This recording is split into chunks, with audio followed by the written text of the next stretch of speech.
Star hospital సుఖీభవకు తిరిగి స్వాగతం. Powered by AgriGold Ayursukha multi specialty Ayurvedic Vaidyalaya.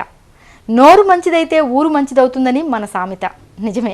అలాగే నోటి ఆరోగ్యం చక్కగా ఉంటే మన శరీరం ఆరోగ్యం మొత్తం భేషుగ్గా ఉంటుందని చెబుతారు డాక్టర్లు. ఎందుకంటే నోటి లోపల ఏ ఇన్ఫెక్షన్ ఉన్నా అది మెల్లమెల్లగా మన లోపలికి చేరిపోయి అనేక విపత్తుల్ని తెచ్చిపెడుతుంది. దంత ఇన్ఫెక్షన్లు మన లోపలి ఆరోగ్యాన్ని ఎలా ప్రభావితం చేస్తాయో డాక్టర్ని అడిగి ఇప్పుడు తెలుసుకుందాం.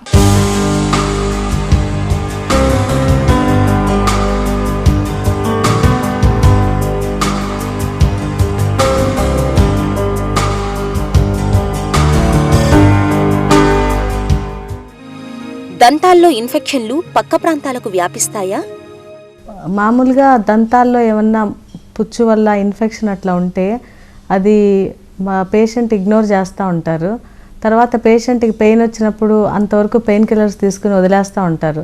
కానీ ఆ ఇన్ఫెక్షన్ స్ప్రెడ్ అయ్యి దంతాల నుంచి కింద ఎముకలోకి వెళ్ళి ఆ ఎముక నుంచి ఆ కింద స్పేస్లోకి వెళ్తుంది. ఆ స్పేస్ నుంచి ఆ ఇన్ఫెక్షన్ స్ప్రెడ్ అయ్యి ఒక స్పేస్ నుంచి ఇంకో స్పేస్కి అట్లా స్ప్రెడ్ అవుతూ ఉంటుంది.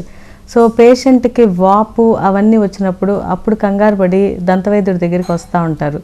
సో పేషెంట్కి ఈ ఇన్ఫెక్షన్ వల్ల ఏమేమి మేనిఫెస్టేషన్స్ ఉంటాయో ఇప్పుడు క్లియర్గా చెప్తాము. ఫస్ట్ ఏంటంటే పేషెంట్కి ఒక రకమైన స్వెల్లింగ్ ఉంటుంది. ఎక్కడైతే ఇన్ఫెక్ట్ అవుతుందో ఆ ప్లేస్లో ఒక స్వెల్లింగ్ నోట్లో కానీ బయట కానీ స్వెల్లింగ్ కనపడుతూ ఉంటుంది. తర్వాత ఆ స్వెల్లింగ్ పైన చర్మం కొంచెం ఎర్రగా ఉంటుంది, దాంతో పెయిన్ వస్తూ ఉంటుంది. సో ఈ మూడు ఇన్ఫెక్షన్కి సంబంధించినవి. తర్వాత ఆ స్వెల్లింగ్ స్లోగా ఆ ప్లేస్ నుంచి ఇంకా కిందకి స్ప్రెడ్ అయ్యి ఒక సైడ్ నుంచి ఇంకొక సైడ్కి కూడా స్ప్రెడ్ అయ్యి వెళ్ళిపోతూ ఉంటుంది. సో ఒక్కసారి స్వెల్లింగ్ ఒక సైడ్ నుంచి ఇంకో సైడ్కి కూడా స్ప్రెడ్ అయ్యి వెళ్తే కొంచెం ఇంకా పేషెంట్ అది ఇంకా ఎక్కువ తీవ్రంగా ఉందని అర్థం. సో అప్పుడు కూడా పేషెంట్ నెగ్లెక్ట్ చేస్తూ ఉంటే స్లోగా ఆ స్వెల్లింగ్ ఇంకా కిందకి దిగుతూ ఉంటుంది. అంటే మెడ భాగం నుంచి కిందకి దిగి ఆ కింద ఉన్న వైటల్ స్ట్రక్చర్స్ కూడా ఇన్వాల్వ్ అవటానికి ట్రై చేస్తూ ఉంటాయి. దంతాల్లో ఇన్ఫెక్షన్లు ఎక్కడెక్కడికి వ్యాపిస్తాయి? మల్టిపుల్ ఇన్ఫెక్షన్స్ ఒక ఇన్ఫెక్షన్ నుంచి ఒక స్పేస్ నుంచి ఇంకో స్పేస్ ఇంకో అట్లా స్ప్రెడ్ అయ్యి వెళ్ళిపోతూ ఉంటాయి. సో ఈ టైంలో పేషెంట్కి ఎట్లా ఉంటుందంటే కొంచెం టెంపరేచర్ పెరుగుతూ ఉంటుంది, పేషెంట్కి డిఫికల్టీ ఇన్ బ్రీదింగ్ ఉంటుంది, ఆ పేషెంట్ వాయిస్ కూడా హోర్స్నెస్ వచ్చేస్తుంది, వాయిస్ కూడా జీరగా ఉంటుంది మాట్లాడటానికి. తర్వాత చాలా ఇబ్బంది పడుతూ ఉంటాడు పేషెంట్, ఆ పల్స్ రేట్ పెరిగిపోతూ ఉంటుంది. ఇవన్నీ ఉంటే పేషెంట్కి సిస్టమిక్ ఇన్ఫెక్షన్ కూడా స్లోగా స్టార్ట్ అవుతుందని మనం అనుకోవాలి. తర్వాత ఈ ఇన్ఫెక్షన్ అట్లాగే వదిలేస్తూ ఉంటే ఇంకా తర్వాత రెస్పిరేటరీ స్ట్రైడర్ కూడా వచ్చే అవకాశాలు ఉన్నాయి. తర్వాత ఇలా కంటిన్యూ అయ్యి పేషెంట్కి ఒకవేళ ఇన్ఫెక్షన్ బ్రెయిన్లోకి కూడా వెళ్తే కనుక నెక్ స్టిఫ్నెస్ వచ్చి పేషెంట్స్కి వామిటింగ్స్ కూడా అయిపోతూ ఉంటాయి. సో ఒక చిన్న టూత్ ఇన్ఫెక్షన్ నెగ్లెక్ట్ చేస్తే ఒక స్పేస్ నుంచి అట్లా ఇన్వాల్వ్ అయ్యి తర్వాత వైటల్ స్ట్రక్చర్స్ కూడా ప్రాబ్లం వస్తూ ఉంటాయి. దంతాల్లో ఇన్ఫెక్షన్లకు ఎలాంటి చికిత్స తీసుకోవాలి?